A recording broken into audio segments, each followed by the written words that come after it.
Good day, everyone. What's up? It's been a week since my last podcast. Anyway, let's get it started. Welcome to episode 5 of our Pillow Talks with Klei podcast. In today's podcast, we will be discussing the philosophy of the human person, our social interactions, and how our societies manage to develop as time passes by. Let's get right into it. Our topic for this week will begin like this. We all know that we, as an individual, are what makes up our society. So do the society is also what makes us. We also know that each one of us has our own freedom to express ourselves. And having freedom also means that it has also consequences because of our free choices. We also talk about how our intersubjectivity helps us to achieve genuine communication by having respect for each other. Those ideas are so inclined into our topic for this week about how humans interact in their society and how it helps us to further develop our society as a whole.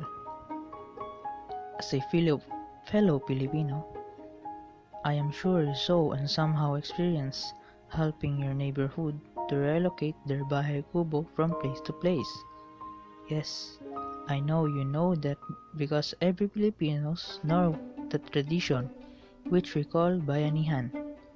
That is a great example of how we develop our society.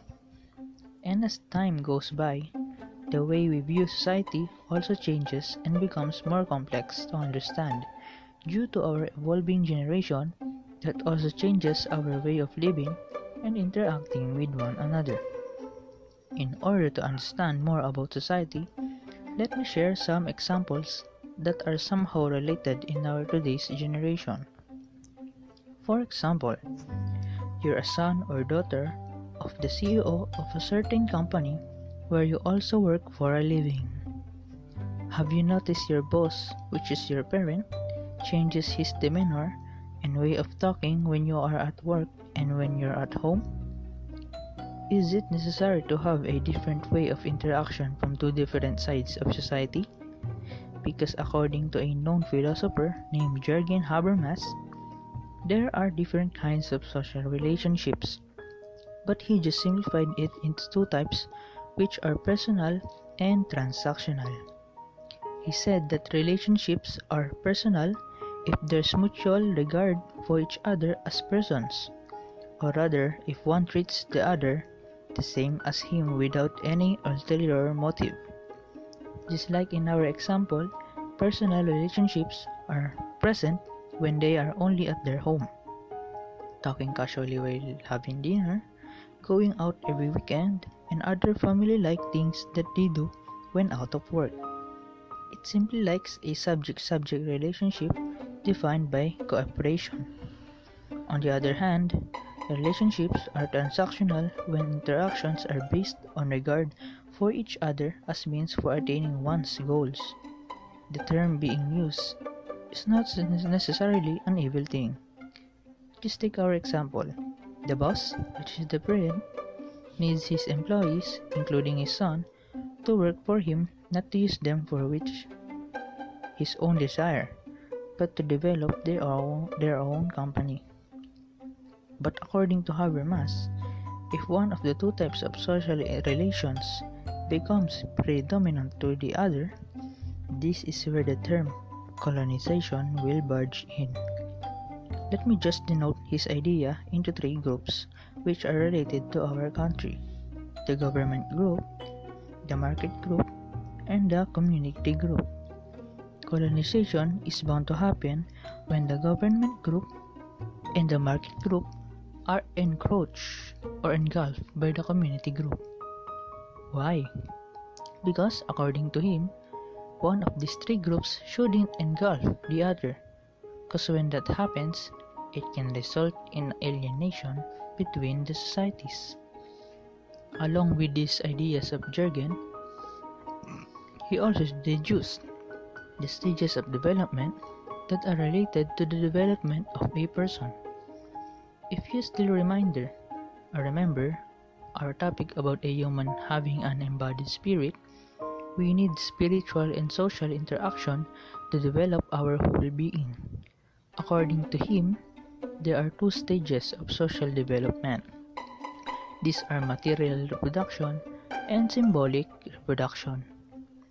To simplify this further, material reproduction refers to the utilization and distribution of society's resources for the physical survival and welfare of its members where competition should be present. On the other hand, symbolic reproduction refers to the transmission and renewal of cultural knowledge and establishment of solidarity and communication should be present.